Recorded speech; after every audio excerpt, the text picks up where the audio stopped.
Sobre leitura, gostaria de dizer o seguinte.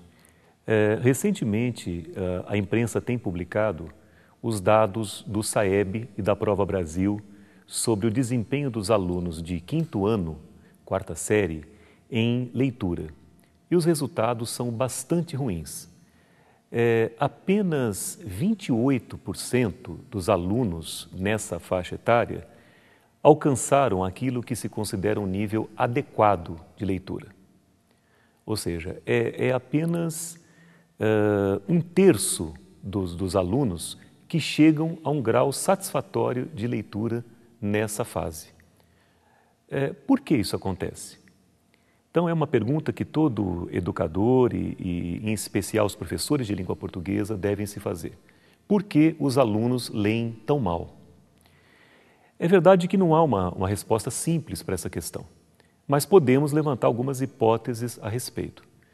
Primeiramente, é preciso levar em conta que o que é que eles leem? Quais são os textos que eles leem? A segunda questão é como que esses textos são trabalhados. Por exemplo, na escola, como é desenvolvido um trabalho de leitura? É verdade que as crianças, muitas delas têm pouco acesso a livros, a revistas, a jornais, e a escola acaba sendo quase que a única fonte de textos para a leitura. Então, é muito importante que os textos selecionados para o trabalho de leitura em sala de aula sejam da melhor qualidade possível. Então, acho que esse é o primeiro ponto a destacar. É importante ter um bom material nas mãos para o trabalho, com textos e gêneros variados, com fábulas, com contos maravilhosos, com contos e crônicas, com poemas, com parlendas, com trovas, com mais variados tipos de gênero. E eu incluiria aí também um trabalho com textos não verbais, que também são instrutivos. Por exemplo, um trabalho com cartoon, um trabalho com quadrinho, que na verdade é uma linguagem mista, um trabalho com pintura e, por que não, um trabalho com filmes, com cinema. Esse conjunto de textos, quer dizer, essa grande variedade de textos verbais, não verbais, mistos, que fazem parte dessa cultura letrada, já são um bom ponto de partida para o trabalho. A segunda questão é como que esse trabalho é desenvolvido em sala de aula. É tradicional na escola ela se preocupar basicamente com duas habilidades, a identificação e a classificação. No terreno da leitura, é muito comum haver perguntas a respeito do texto que demandem uma identificação ou uma mera localização de informações a respeito do texto. Então, por exemplo, se a personagem de uma determinada história foi à feira, pergunta-se aonde foi a personagem. Então, esse é o tipo da operação cognitiva, mental, muito pobre.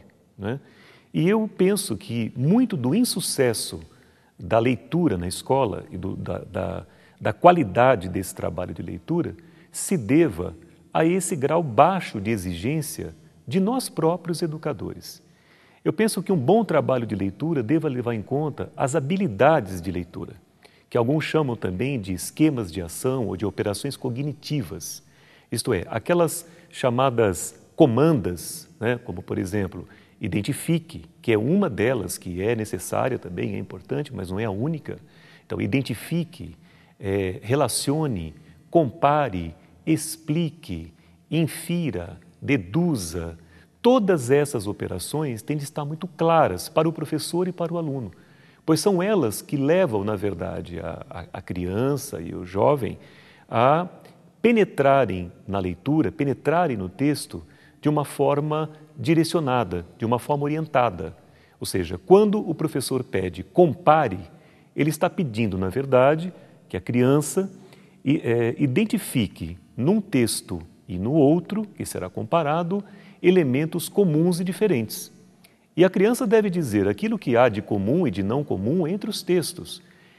O professor não pode, por exemplo, se contentar apenas com uma resposta que diga o texto 1 é de tal maneira e o texto 2 é de tal maneira. E em nenhum momento se aproximam os textos. Ora, isso não é comparar, é fazer uma espécie de paráfrase de cada um dos textos sem que haja entre eles um cruzamento. Então, são questões como essa, a meu ver, que precisam ser pensadas por nós. As habilidades de leitura nunca foram levadas a sério na escola, nunca foram pensadas, na verdade, como conteúdo escolar. Nós pensamos em substantivo, pensamos em adjetivo, pensamos em variedade de textos pelos gêneros, mas não pensamos que a leitura demanda também determinadas operações que são, elas em si próprias, são também uma espécie de conteúdo, são também uma aprendizagem necessária. Portanto, eu acho que o problema da leitura no Brasil tem jeito sim. Eu acho que se resolve o problema com uma grande variedade de textos e gêneros, verbais, não verbais, como eu disse. Então, trabalhando com cinema, trabalhando com pintura, com cartoon, com quadrinho, com fábula, com conto, com poesia, com os mais variados gêneros, mas trabalhando não apenas por trabalhar, mas trabalhando de uma forma consistente, coerente, pensada, organizada, explorando as habilidades, das mais simples às mais complexas. Eu acho que dessa forma a criança brasileira vai alcançar, em sua grande maioria, aquela condição que nós tanto desejamos, que é a condição de nível adequado.